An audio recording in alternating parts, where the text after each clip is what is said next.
Hello students, welcome back to our channel. Maths की series में ये हमारी चौथी वीडियो है और इसके बाद एक और वीडियो आएगी 10 क्वेश्चन होगी जिसमें हमारा कंप्लीट हो जाएगा। ठीक है, देखिए आज की वीडियो को शुरू करते हैं। पहला क्वेश्चन है, 7 का वह छोटे से छोटा गुणज क्या है जिसे 4 12 और 16 से भाग देने पर 3 शेष बचे। ठीक है, पहली संख्या क्या है, 7 का गुणज होनी चाहिए और दूसरा क्या है, 4 12 और 16 से भाग देने पर 3 शेष बननी चाहिए। अब देखिए ऑप्शन से करेंगे हम इसको। 7 का गुणज क्या क्या है हमारे पास, 49 7 का गुणज होता है और 147 7 का गुणज होता है। ऐसे ही देखिए 144 7 का गुणज नहीं होता और 51 भी 7 का गुणज नहीं होता। दो ऑप्शन बी और डी ऐसे ही टर्मिनेट हो जाएंगे। अब देखिए 7 का वह गुणज जिसमें 3 शेष बचे, तो 49 में तो 0 शेष बचता है। ठीक है, सॉरी 49 जो है, अभी देखेंगे हम यहाँ पे क्या शेष बचता है। पहले हमें क्या करना पड़ेगा, 4 12 और 16 का एलसीएम निकालना होगा। ठीक है, एलसीएम निकालना पड़ेगा। 4 12 और 16 का एलसीएम निकालेंगे तो हमारे पास इनका एलसीएम आएगा 48। ठीक है, 48 से ऐसी संख्या डिवाइड करनी है। 48 से डिवाइड करने पे 3 शेष बचना चाहिए। ठीक है, यहाँ पर 48 से डिवाइड करेंगे तो 1 बचेगा। यहाँ पर 48 से डिवाइड करेंगे तो 48 इंटू 3 होता है हमारे पास 144। तो यहाँ पर बच रहा 3 शेष आ रहा है। ठीक है, तो 147 7 से डिवाइड भी हो रहा है, तो इसका ऑप्शन आ जाएगा ऑप्शन सी राइट आंसर होगा। अगला क्वेश्चन है, फलों की एक बड़ी टोकरी में 3 संतरे 2 सेब और 5 केले हैं। इनमें से एक फल यादृच्छिक रूप से चयन किया जाता है, तो इसके एक संतरे या केला होने की प्रायिकता क्या है। देखिए प्रायिकता का फॉर्मूला होता है कुल संभव परिणाम बट्टे कुल परिणाम। ठीक है, अब संभव परिणाम क्या है, 3 केले आ सकते हैं और 3 संतरे आ सकते हैं और 5 केले आ सकते हैं, ये संभव परिणाम है। और कुल परिणाम कितने हैं, 3 और 2 और 5, 3 2 5 और 5 10। ठीक है, तो इसकी प्रायिकता हो जाएगी 8/10। इसको सॉल्व करेंगे तो 4/5, ऑप्शन बी राइट आंसर हो जाएगा। आगे चलते हैं, 1/2 प्लस 1/2 प्लस 1/2 का मान क्या होगा। देखिए आधा, इसको आधा बोलते हैं, आधा आधा आधा कितना हो जाएगा 1.5, 1.5 को हम बट्टे के ऊपर लिखेंगे तो 3/2 लिखते हैं। ठीक है, ऑप्शन डी इसका राइट आंसर हो जाएगा। अगला क्वेश्चन है, एक कक्षा में 15 लड़कों की औसत आयु 11 वर्ष है। यदि 9 वर्ष के 5 लड़के कक्षा में और सम्मिलित हो जाए तब उनकी औसत आयु क्या होगी। देखिए माना देखिए औसत आयु का फॉर्मूला क्या होता है, कुल योग बट्टे कुल संख्या। कुल संख्या कितनी है 15, A15 माना हमने कुल योग है तो इनका औसत आ रहा है 11, तो A15 योग कितना हो जाएगा 11 गुणा 15, 11 गुणा 15 होता है 165। तो कुल योग जो आ रहा था पहले वालों का 15 का 165 आ रहा था। ठीक है, अब 9 वर्ष के 5 लड़के आ जाते हैं तो इनके जो टोटल आयु होगी वो कितनी होगी, 9 9 के 5 होंगे तो 45, 9 बंदे 45 हो जाएगी ना। तो इसमें क्या करेंगे हम 45 को ऐड करेंगे। ठीक है, 45 ऐड करेंगे तो कितना हो जाएगा हमारे पास 210 हो गया। ठीक है, 210। अब देखिए कुल आयु कितनी है, कुल आयु जो है वो 210 है और कुल बच्चे कितने हो जाएंगे, पहले 15 थे फिर 5 और आ गए। ठीक है, तो 210/20 करेंगे, इसका आंसर निकल जाएगा, 0 से 0 कट जाएगा, 21 को 2 से डिवाइड करेंगे तो 10.5। ठीक है, 10.5 ऑप्शन सी हमारा राइट आंसर है 10.5। नेक्स्ट क्वेश्चन पे 1 - 27 पी क्यूब का मान क्या होगा कह रहा है। ठीक है, 1 - 27 पी क्यूब का मान क्या होगा। देखिए इस क्वेश्चन को करने का तरीका क्या है, ये सिंप्लीफिकेशन का क्वेश्चन है, फॉर्मूला लगता है इस पर। ठीक है, इसको हम चेंज करेंगे 1 क्यूब माइनस 3p का होल क्यूब। ठीक है, तो ये फॉर्मूला बन जाएगा हमारे पास a cube minus b cube. ठीक है, a cube minus b cube का फॉर्मूला बन गया। जो फॉर्मूला होता है हमारे पास वो होता है a cube minus b cube का a minus b into a square plus b square plus a b. ठीक है, ये फॉर्मूला होता है। फॉर्मूले को रख देंगे, ए और बी की वैल्यू 1 माइनस बी की जगह 3p आ जाएगा इंटू ए स्क्वायर की वैल्यू 1 है, प्लस बी स्क्वायर की वैल्यू है 3p स्क्वायर की वैल्यू हो जाएगी 9p square plus a b की वैल्यू हो जाएगी 3p।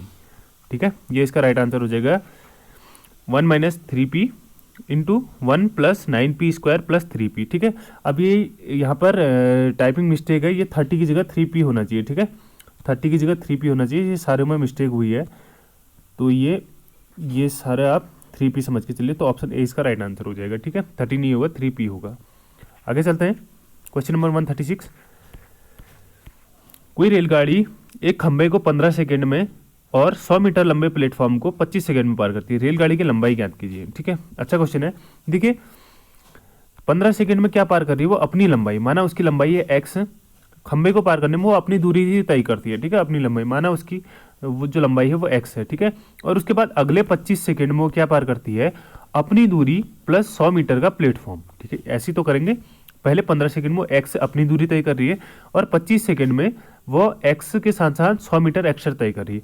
अब देखिए अगर इनका हम अंतर निकालेंगे तो 25 सेकंड में इतना कर रही है तो 15 सेकंड में इतना कर रही है एक्स, ठीक है। अगर अंतर निकालें तो बचेंगे क्या हमारे पास 10 सेकंड, 10 सेकंड में कितना एक्स्ट्रा पकड़ रही है वो 100 मीटर एक्स्ट्रा कर रही है, ठीक है। 15 में एक्स, 15 की जगह अगर हम एक्स रख देते हैं यहाँ पे तो बचे हमारे पास 10 सेकंड, 10 सेकंड में 100 मीटर एक्स्ट्रा कर रही है।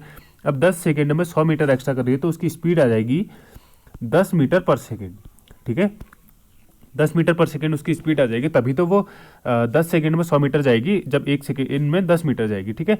अब इससे क्या निकाल देंगे हम, रेलगाड़ी की लंबाई कितनी है, रेलगाड़ी की लंबाई, इसके लिए हमें पहला वाला फॉर्मूला देखिए, 15 सेकंड में अपनी दूरी तय कर रही थी तो 10 मीटर पर सेकंड उसकी स्पीड है, तो 10 गुणा 15 कर देंगे तो हमारे पास आ जाएगा 150 मीटर रेलगाड़ी की लंबाई हो जाएगी। ऑप्शन नंबर बी इसका राइट आंसर हो जाएगा, ऑप्शन बी इसका राइट आंसर हो जाएगा 150 मीटर, ठीक है। 150 मीटर बी इसका राइट आंसर हो जाएगा।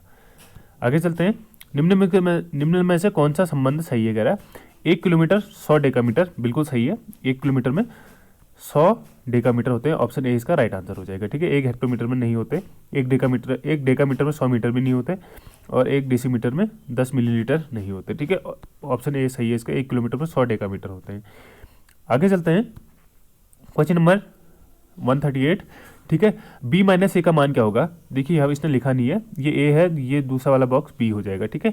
अब देखिए बी माइनस ए का जो मतलब होता है इस पर समुच्चय में, बी के ऐसे पद जो ए में नहीं है, ठीक है। बी माइनस ए का मतलब होता है बी के ऐसे पद जो ए में नहीं है। अब देखिए इस डायग्राम को देखेंगे तो ई और एफ ऐसे हैं जो ए में नहीं है, ठीक है। ई और एफ कहाँ है हमारा, ऑप्शन ए इसका राइट आंसर हो जाएगा, ई और एफ, ठीक है। अगर ए माइनस बी कहता है तो ए के ऐसे पद जो बी में नहीं हो, इसका मतलब होता है कि पहली संख्या के ऐसे पद जो दूसरी संख्या में नहीं है, ठीक है। बी के ऐसे पद जो ए में नहीं है, ठीक है। ई और एफ, ऑप्शन ए इसका राइट आंसर हो जाएगा। आगे चलते हैं, एक व्रत है, व्रत का केंद्र है ओ और यदि ओ एम 4 सेंटीमीटर है, ओ एम एक लंबा डाला गया है, ठीक है। ओ ए 5 सेंटीमीटर है, ओ ए 5 सेंटीमीटर है और ओ एम लंब है ए बी पर, ओ एम लंब है ए बी पर, तो जीवा ए बी का मान क्या होगा, ठीक है। जीवा ए बी, जो ए बी है, ए से बी तक की दूरी, यहाँ से यहाँ तक की दूरी, इसका मान क्या है। अब देखिए जो ओ ए है वो त्रिज्या है, कह रहा है, ठीक है। ओ ए त्रिज्या है, त्रिज्या क्या होती है, केंद्र से वृत्त के पथ पर किसी भी बिंदु पर मिलाने वाली रेखा त्रिज्या कहलाती है। अगर हम इसको यहाँ से खींचेंगे, ठीक है, तो ये भी एक त्रिज्या होगी, ठीक है। अगर हमने ऐसा खींचा तो ये भी एक त्रिज्या होगी जिसकी लंबाई भी 5 सेंटीमीटर, त्रिज्या हमेशा एक वृत्त में समान रहती है, ठीक है। अब देखिए यहाँ पर लग रही है पाइथागोरस प्रमेय, क्योंकि ये लंबा डाला है तो ये 90 डिग्री का होगा, ठीक है। ये 90 डिग्री का होगा, सेम इधर भी 90 डिग्री का होगा। अब पाइथागोरस प्रमेय लगाएंगे तो क्या निकलेगा, कर्ण का स्क्वायर 5 का स्क्वायर बराबर होगा किसके, लंब का स्क्वायर था ना, आधार का स्क्वायर, लंब का स्क्वायर हमारे पास 4 का स्क्वायर प्लस, माना हमारे पास एम बी जो है वो एक्स है तो एक्स का स्क्वायर, ठीक है। तो इसको सॉल्व करेंगे तो 25, ये 4 को 16 माइनस इधर आ जाएगा, -16 बराबर एक्स स्क्वायर, तो एक्स स्क्वायर की वैल्यू आ जाएगी यहाँ पर से 9, तो एक्स की वैल्यू आ जाएगी 3, ठीक है। तो ये भुजा जो हो जाएगी एम बी, ये 3 हो जाएगी और एम से ए के लिए भी यही फॉर्मूला लगेगा तो ए भी 3 हो जाएगी, ठीक है। टोटल डिस्टेंस ए से बी तक की 3 + 3 हो जाएगी, 6 का राइट आंसर आ जाएगा ऑप्शन सी, ठीक है। लास्ट क्वेश्चन देखेंगे इस वीडियो का, यदि त्रिभुज के कोण 2:3:5 में है तो प्रत्येक कोण का मान क्या होगा, कह रहा है, ठीक है। अब देखिए आपको पता है कि त्रिभुज के अंतःकोणों का योग कितना होता है, 180 डिग्री होता है, ठीक है। त्रिभुज के अंतःकोणों का योग 180 डिग्री होता है। अगर ये त्रिभुज है तो इनके 3 कोण जो बनेंगे उनका योग जो होता है वो 180 डिग्री बनता है। इसने अनुपात में 2:3:5 में डिवाइड किया है। अब देखिए 2:3:5, अगर टोटल अनुपात की बात करेंगे तो हमारे पास 2 और 3 5, 5 और 5 10, ठीक है। 10 अनुपात की वैल्यू कितनी हो जाएगी, 10 अनुपात की वैल्यू हो जाएगी 180, ठीक है। 10 अनुपात की वैल्यू हो जाएगी 180, तो 1 अनुपात की वैल्यू आ जाएगी यहाँ से 18, ठीक है। 1 अनुपात की वैल्यू आ जाएगी 18। तो कोणों की माप क्या होगी, पहला कोण हो जाएगा 18 × 2 36, दूसरा कोण हो जाएगा 18 × 3 54 और तीसरा कोण 18 × 5 18 × 5 90, ठीक है। 36, 54 और 90 ये एंगल होंगे, 36, 54 और 90, ऑप्शन ए इसका राइट आंसर है, ठीक है। 10 क्वेश्चन कंप्लीट हो गए हैं। लास्ट के 10 क्वेश्चन बचे हैं। अगर आपने पुरानी वीडियो नहीं देखी है तो पुरानी वीडियो को जरूर देखिएगा, ठीक है। उसमें हमने स्टार्टिंग से लेकर सारे क्वेश्चन 10-10 करके कंप्लीट करवाए गए हैं, ठीक है। लास्ट के 10 क्वेश्चन आपको अगली वीडियो पर मिलेंगे। अगर वीडियो पसंद आए तो वीडियो को प्लीज़ लाइक कर दीजिएगा और सब्सक्राइब करिएगा चैनल को, और वीडियो को शेयर करिएगा उन दोस्तों के साथ जो डीएलएड की तैयारी कर रहे हैं। Thanks for watching. मिलते हैं नेक्स्ट वीडियो पे। Bye bye.